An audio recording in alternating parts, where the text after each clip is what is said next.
تہذیبوں کی اس جنگ کے اندر تمام عالم کفر اسلام کے خلاف اکٹھا ہے اور پوری دنیا میں اسلامی تہذیب کو نشانہ بنایا جا رہا ہے۔ دنیا کے مختلف خطوں میں مسلمان اپنی بقا اور اسلام کی ترویج کے لیے دن رات ایک کیے ہوئے ہیں اور اس جدوجہد کو دنیا کے ہر کونے میں کسی نہ کسی صورت میں جاری رکھے ہوئے ہیں۔ چین ایک ایسا ملک ہے جس میں مسلمانوں پر انتہائی ظلم و ستم کے پہاڑ ڈھائے گئے۔ بہت سارے مصائب کو مسلمانوں نے برداشت کیا، لیکن مسلمانوں نے دین سے اپنے تعلق کو نہ توڑا اور دین آج بھی ان کے سینوں کے اندر اسی طرح سے محفوظ ہے جیسے پہلے ہوا کرتا تھا۔ چین کی کمیونسٹ حکومت نے بہت کوشش کی کہ مسلمانوں کے دلوں سے اور مسلمان بچوں کے دلوں سے ان کی تہذیب کو نکال باہر کیا جائے اور چین کی تہذیب کو ان کے اندر داخل کیا جائے، لیکن ان کی تمام کاوشیں تب ضائع ہو گئیں جب 70 سال کے بعد دوبارہ چینی مسلمانوں نے اپنے حقوق کے لیے ایک بہت بڑا مظاہرہ کیا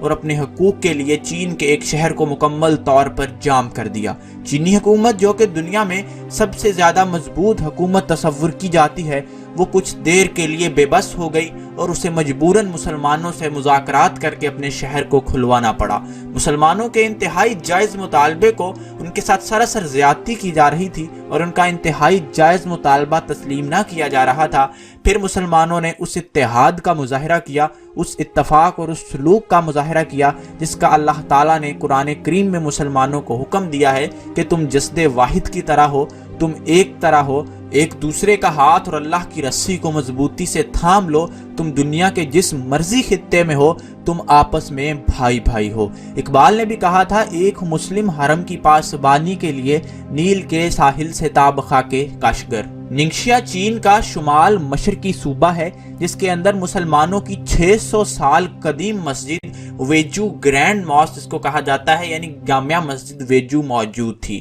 یہ مسجد قدیم عربی ثقافت اور اس طرز پر تعمیر تھی اور مسلمانوں کے روشن ماضی کی گواہ تھی اور مسلمانوں کے روشن مستقبل کی نوید بھی سناتی تھی کہ جب چین جیسی کمیونسٹ ریاست کے اندر ایک صوبے میں جس مسجد کے اندر 600 سال پرانی مسجد کے اندر ہزاروں مسلمان اکٹھے ہوتے، چینی پولیس کی ناک تلے اکٹھے ہوتے اور وہاں پر اپنی نمازوں کا اہتمام کرتے۔ چینی حکومت اس جامع مسجد سے کافی خوف زدہ تھی۔ حکومت کو خطرہ تھا کہ مسلمان یہاں سے کوئی کارروائی کر سکتے ہیں، کیونکہ وہ جانتے ہیں کہ مسلمان جب بھی دنیا میں کسی خطے میں متحد ہو گئے پھر ان حکومتوں کی نہ چلنے دی اور مسلمانوں نے اپنا ورلڈ آرڈر قائم کیا اور مسلمانوں نے اللہ کی زمین پر اللہ کا نظام چلانے کی جدوجہد جاری رکھی۔ اور اسی چیز سے پوری دنیا کے کفار ڈرتے ہیں، خاص طور پر چینی حکومت اس معاملے پر ڈرتی ہے اور اسی لیے مسلمانوں کی مساجد، مسلمانوں کی عبادت اور مسلمانوں کی مذہبی رسومات کے اوپر انتہائی سخت پابندی ہے،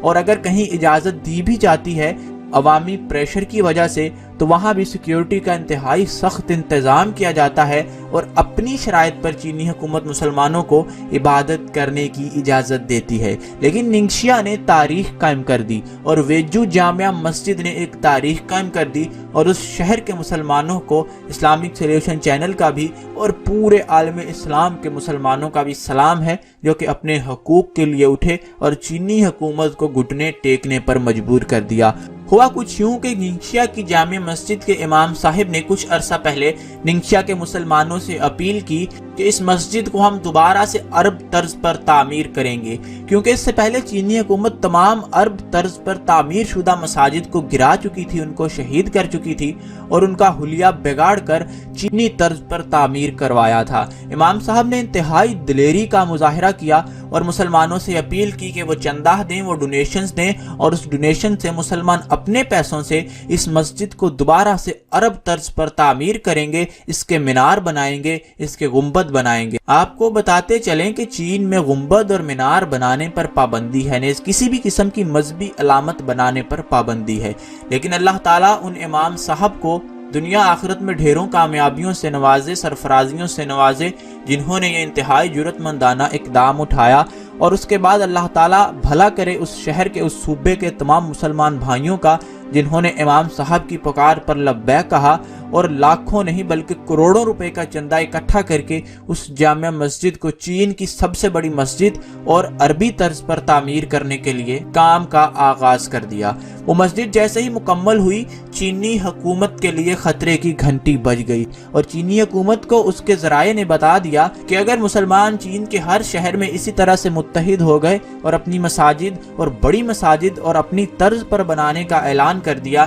تو معاملات چینی حکومت کے ہاتھوں سے نکل سکتے ہیں، اور چینی حکومت جو 70 سال سے چین جیسے بڑے ملک پر قابو کیے ہوئے ہے، ملک ان کے ہاتھ سے نکل جائے گا، اور مسلمانوں کی جو آزادی کی تحریکیں چین میں چل رہی ہیں ان تحریکوں کو اس سے بے حد فائدہ پہنچ سکتا ہے، اور ہو سکتا ہے کہ چین بھی ٹوٹ جائے۔ تو چینی حکومت فوراً سے حرکت میں آئی اور اس مسجد کو گرانے کے لیے بلڈوزر بھیج دیے، لیکن مسلمان ڈرے نہیں، امام صاحب ڈرے نہیں، اور اس شہر کے ہزاروں مسلمان ان بلڈوزر کے سامنے کھڑے ہو گئے کہ اگر تم مسجد کو گرانا چاہتے ہو تو تمہیں ہماری لاشوں کے اوپر سے گزر کے جانا پڑے گا، ہم اس مسجد تک تمہارے بلڈوزرز کو پہنچنے نہیں دیں گے۔ امام صاحب کی بہادری اور وہاں کے مسلمانوں کی جرأت مندی نے ہمارے اسلاف کی یاد تازہ کر دی کہ جب انہوں نے اسلام کی حفاظت اور اسلامی شاعر کی حفاظت کے لیے اپنی جانوں کے نذرانے پیش کر دیے۔ چین جیسا ملک جو کہ بہت لبرل ہے، بہت فارورڈ ہے، جہاں بے حیائی، جہاں پر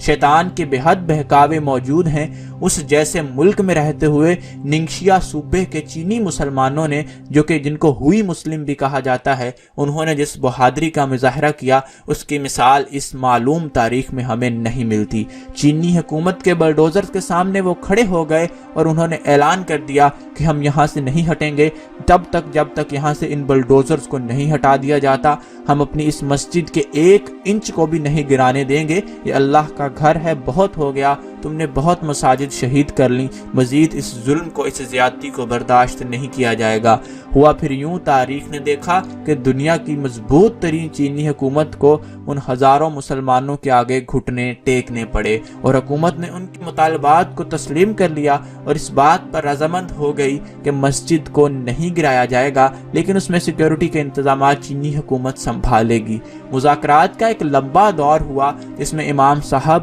اور تمام مذہبی شخصیات جو اس صوبے کی تھیں وہ شریک ہوئیں اور چینی حکومت کے ساتھ مذاکرات کیے گئے، جس کے بعد یہ بات طے پائی کہ اس مسجد کو نہیں گرایا جائے گا۔ ننگشیا کی قدیم جامع مسجد جو کہ 600 سال پرانی ہے، اپنی پوری شان کے ساتھ وہاں پر کھڑی رہے گی، وہاں سے اذان بھی گونجے گی، وہاں پر نماز بھی ہوگی، وہاں پر عیدین کے اجتماع بھی ہوں گے، وہاں پر جنازے بھی پڑھائے جائیں گے، اور چینی حکومت اس میں مداخلت نہیں کرے گی۔ اور اگر چینی حکومت اپنے وعدے سے پھری تو دوبارہ مسلمان متحد ہو کر اسی طرح سے مظاہرہ کریں گے اور چینی حکومت کو یہ بتا دیں گے کہ مسلمانوں کو ظلم زیادتی سے نہیں دبایا جا سکتا، کیونکہ ہم اگر زندہ رہتے ہیں تو اللہ تعالیٰ کی رضا سے زندہ رہتے ہیں، اور اگر ہم مرتے ہیں تو ہم اللہ کی رضا سے مرتے ہیں۔ ہماری زندگی اور ہماری موت اللہ کے ہاتھ میں ہے۔ اگر ہم چینی حکومت کے بلڈوزرز کے نیچے آ کر شہید ہو جاتے ہیں تو یہ بھی ہمارے لیے انتہائی سرفرازی کی موت ہوگی کہ ہم اللہ کے گھر، اللہ کی مسجد کا دفاع کرتے ہوئے شہید ہو گئے، اور اسلام کے نام لیوا تھے، اس لیے ہمیں شہید کر دیا گیا۔ اور یہ تو انبیاء کی سنت بھی ہے کہ انبیاء بھی اللہ کا نام لیتے تھے تو ان کی سرکش قومیں، ان کی بگڑی ہوئی قومیں، شیطان کی پجاری قومیں ان کو شہید کر دیا کرتی تھیں، لیکن وہ اللہ کا شکر ہی بجا لاتے تھے، وہ اپنی بات سے نہیں ہلتے تھے، اللہ کا کلمہ حق کہا کرتے تھے، اور کبھی بھی کسی کے ڈر سے انہوں نے اپنے الفاظ کو تبدیل نہیں کیا۔ ننگشیا کے مسلمانوں کی جرأت اور بہادری کسی میڈیا میں رپورٹ نہیں ہوئی۔ افسوس کہ پاکستانی میڈیا بھی پاک چین دوستی کا راگ الاپتے ہوئے ہمیں اس طرح کی باتیں نہیں بتاتا۔ اب دور ایسا آ چکا ہے، انگریز نے آج 70 سال پہلے جنگ عظیم دوم کے بعد ایک ایسی سازش رچی تھی کہ ہمیں مختلف ملک بنا کر پنجروں میں قید کر دیا اور ہمارے مفادات کو ان ملکوں سے وابستہ کر دیا تاکہ ہمارے دلوں سے امت مسلمہ کا کانسیپٹ، اس کا تصور ختم کیا جا سکے۔